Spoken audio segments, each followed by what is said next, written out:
안녕하십니까. 새생명교회 지성은 목사입니다. 오늘 수요일 저녁 말씀을 함께 나눕니다. 오늘은 2월 8일 수요일 저녁입니다. 계속해서 오래 들으면서 하나님의 질문이라고 하는 말씀의 시리즈를 가지고 함께 말씀을 살펴보고 있습니다.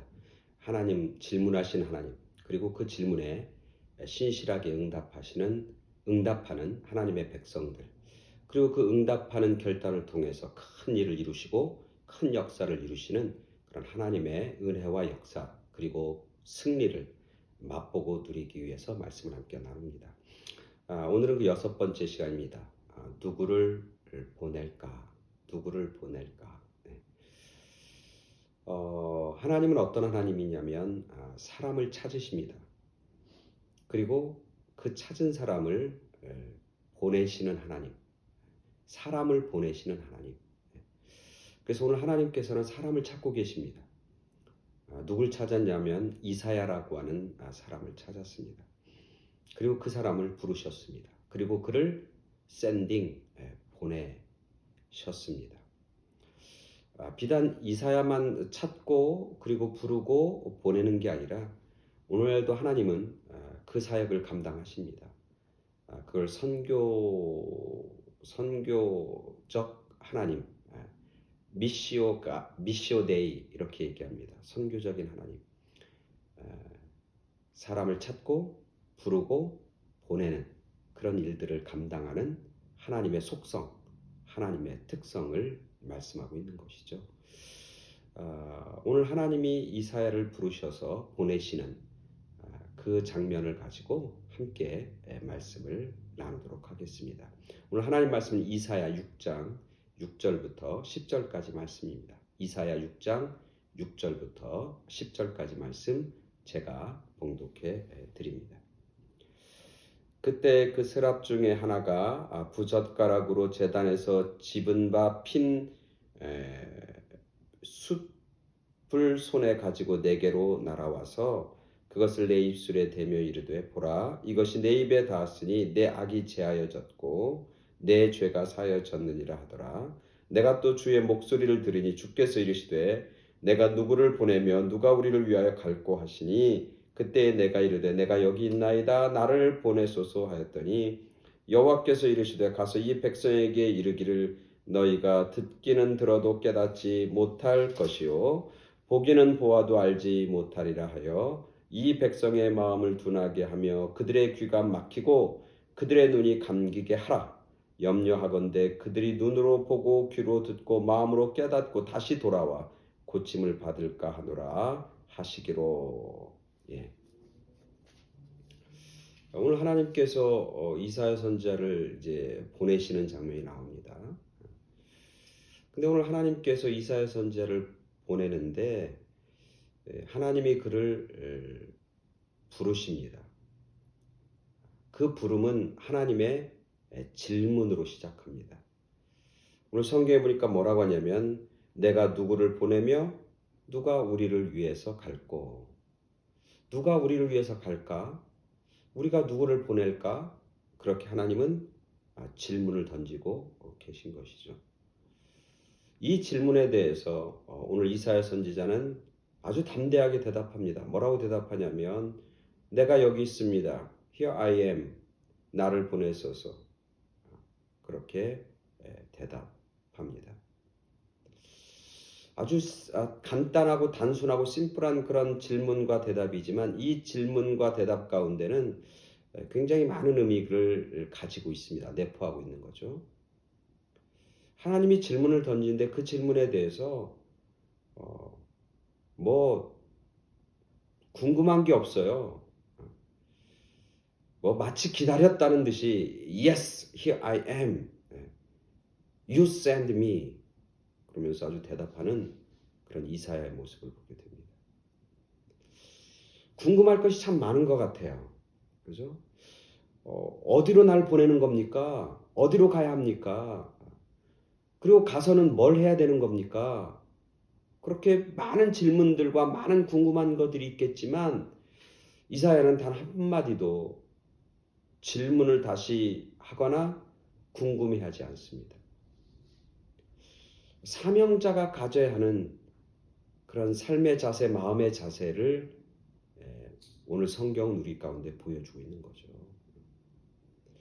뭐 여러 궁금한 게 있을 수 있어요. 그리고 그것에 대해서 뭐 자기의 의견을 개진할 수 있어요. 그러나 하나님이 가라고 하는 곳, 그리고 하나님이 전해주는 메시지는 그거는 내 뜻과 내 생각과 상관없이 하나님의 뜻을 전해야 하는 것, 그게 사명자입니다. 하나님, 내가 한번 들어볼게요. 뭘 전하라고 하는지. 그리고 그것이 내 생각과 맞으면, 그것이 내 어떤 내 그 판단에 적합하면, 그러면 그것을 전하겠습니다. 그런 게 아니라 그게 뭐든지 사명자는 그것을 전해야 하는 것. 그게 자세인 것이죠. 오늘 성경에서 참 재밌는 건 하나님이 이사야를 불러요. 그리고 이사야는 정말 담대하게 아주 뭐 자신 있게 예, 내가 여기 있습니다. 나를 보내서 그렇게 대답합니다. 그리고 하나님이 이사야에게 가서 전하라고 하는 메시지를 주는데 그 메시지는 정말 상식 바뀝니다. 하나님이 메시지는 주로 너가 이런 은혜의 말을 전해라, 축복의 말을 전해라, 그리하면 그들이 회개할 것이다, 그들이 그 복음을 받아들일 것이다, 복된 소식을 전해라, 뭐 이렇게 하나님이 말씀해 주시는데 오늘 이사야에게 주신 그 말씀의 내용은 완전히 다른 거예요. 오늘 성경에 보니까 이렇게 얘기하잖아요. 너희는 가서 이 백성에게 말해야 되는데 너는 뭐라고 하냐면 너희는 듣기는 들어도 깨닫지 못하고 보기는 보아도 알지 못할 것이다. 너희는 마음이 둔하여서 너가 귀가 막히고 그들의 눈이 감기게 하라. 메시지를 전하는데 뭐냐면 그들의 눈이 열려지고 그들의 귀가 열려지고 그들의 마음이 열려지고 그렇게 되도록 메시지를 전하는 게 아니라 메시지를 전하는데 그 메시지가 백성들의 눈을 가리고 마음을 닫게 만들고 그리고 그 귀를 멀게 만드는 그런 메시지를 전하라는 거예요. 그래서 하나님 뭐라고 하냐면 그들이 눈이 떠질까봐 그들이 마음으로 이해할까봐 그들의 귀가 열려서 그걸 들을까봐 그리고 그들이 다시 하나님 앞에 돌아와서 고침을 받을까 내가 두려워한다. 내가 걱정한다. 뭐 이런 얘기예요. 다른 얘기로 하면 이사야가 전하는 메시지가 뭐냐면 백성들을 다 눈이 어둡고 귀가 막히고 마음이 완고해지고 마음이 다치도록 하는 메시지를 전하라는 거예요. 그래서 그들이 뭐하도록 망하고 패망하도록 그런 메시지를 전하라는 거예요. 언제까지? 하나님이 그들을 회복할 때까지. 아마 이런 내용을 미리 알았다면 이사야가 그렇게 자신 있게 내가 여기 있습니다. 나를 보내소서. Here I am. Send me. 뭐 이렇게 얘기하지 않았을 것 같아. 근데 오늘 이사야는 하나님이 어떤 메시지를 전하든지 하나님이 어떤 메시지를 나에게 주든지 그 메시지와 상관없이 뭐다? 사명자는 뭐하다? 전달자다. 전달자, 전하는 자다. 내가 하는 게 아니라 내 생각이 하는 게 아니라 내 뜻이 아니라 내 판단이 아니라 하나님이 주신 것 가지고 그걸 잘 전하는 사람. 그게 바로 사명자라고 하는 사실을 발견하게 되는 거죠. 우리가 잘 아는 것처럼 우리 한국에 복음이 전하는 그런 과정들의 이야기들 있잖아요. 특히 선교사들의 이야기가 있잖아요. 우리가 잘 아는 것처럼 토마스 선교사 알잖아요. 그죠? 토마스 선교사는 원래 중국에서 선교 활동을 했어요. 근데 26살 때 아내를 잃습니다. 아내가 결국 선교지에서 죽임을 당합니다. 병으로 결국 죽습니다. 그래서 이 토마스 선교사가 거기서 이제 아내도 죽었으니까 내가 이제 영국으로 돌아가야 되겠다. 이제는 더 이상 선교의 사역을 그만둬야 되겠다. 그렇게 생각합니다. 그리고 하나님 앞에 이제 내가 영국으로 돌아가겠습니다. 그렇게 말씀을 보면서 묵상하는데 하나님이 그에게 메시지를 주는 거예요. 뭐냐면 가라는 거예요. 어디를 가냐면 그 당시 더 힘들고 더 어려운 정말 하나님의 복음을 듣지도 보지도 못했던 조선 땅에 가라고 하는 그런 메시지를 받습니다. 하나님이 택해서 보내시는 사명의 그 메시지를 듣습니다. 참 너무나 기가 막히잖아요. 중국에 선교사로 왔다가 아내를 잃었고 그래서 이제 더 이상 선교를 이제 중단하고 포기하는 이 토마스에게 하나님은 다시 한국으로 가라고, 다시 조선 땅으로 가라고 그렇게 그에게 말씀해 주셔요. 근데 이 토마스 선교사가 위대한 게 뭐냐면 그걸 그냥 그대로 아멘 합니다. 예스, 내가 여기 있습니다. 나를 보내소서.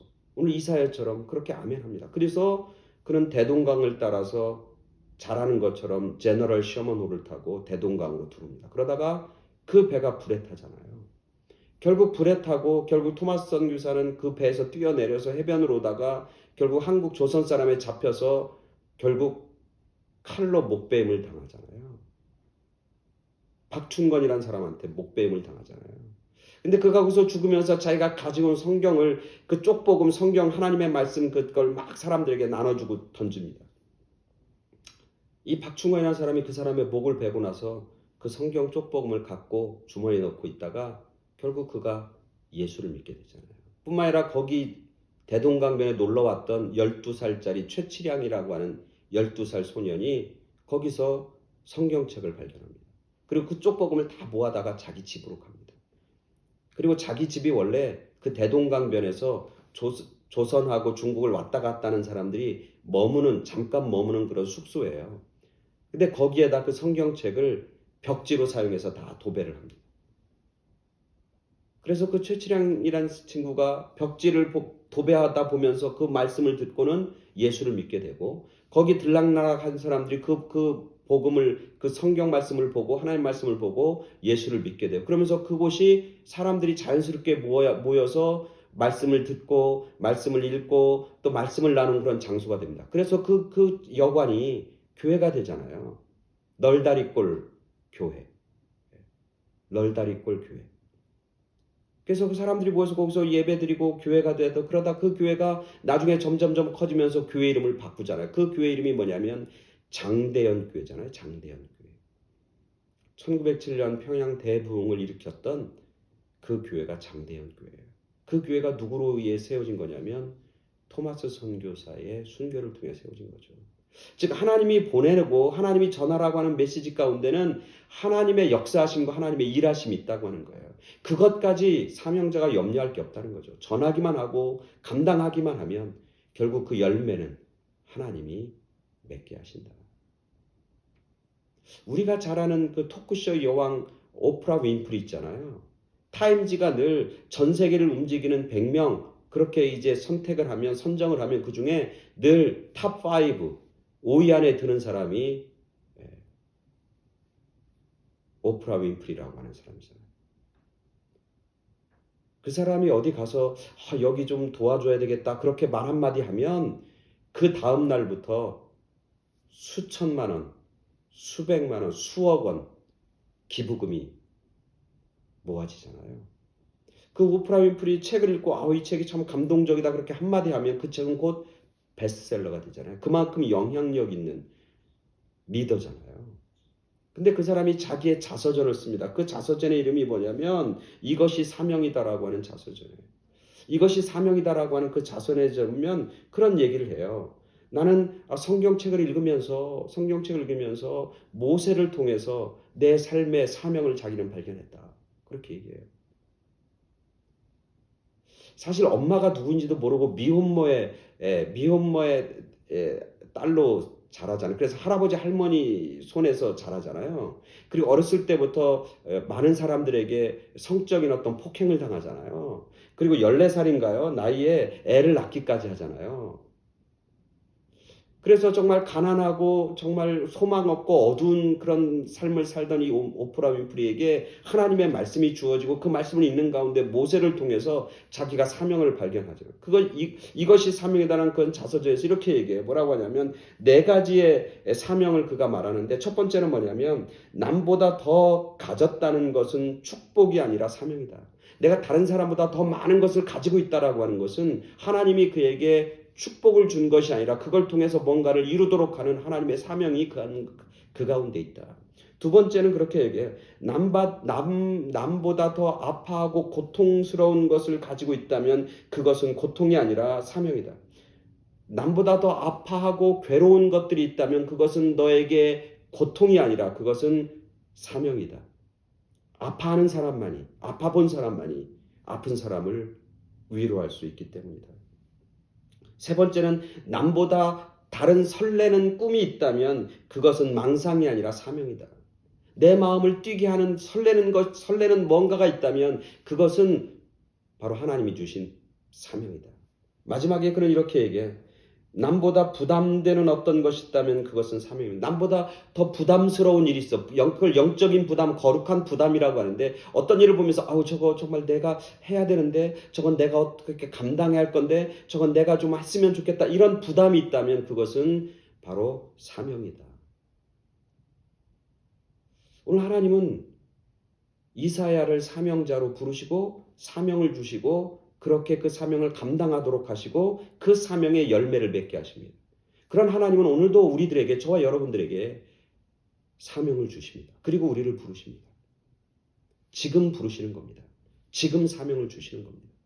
내가 전에 하나님이 날 불렀어. 내가 전에 내가 하나님의 큰 사명을 내가 감당, 이게 아니라 오늘 내가 살고 있는 삶의 자리와 현장 속에서 하나님은 우리를 부르시고 사명을 주시는 겁니다.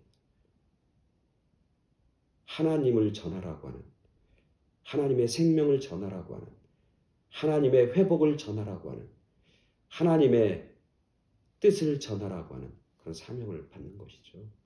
오늘 우리들이 사명자로 부름받은 사람들입니다. 그 사명을 우리가 감당하는. 그래서 잃어버린 영혼들, 죽어가는 영혼들, 그 영혼들을 위해서 안타까운 마음, 그것을 하나님이 허락해 주시면 그것이 사명입니다. 그들에게 생명을 전하고 복음을 전하고 은혜를 전하는. 그래서 사명자의 거룩한 삶, 사명자의 복된 삶, 사명자의 승리의 삶을 살아가는 그런 저와 여러분 모두가 되길 간절히 축원합니다. 아멘. 감사합니다.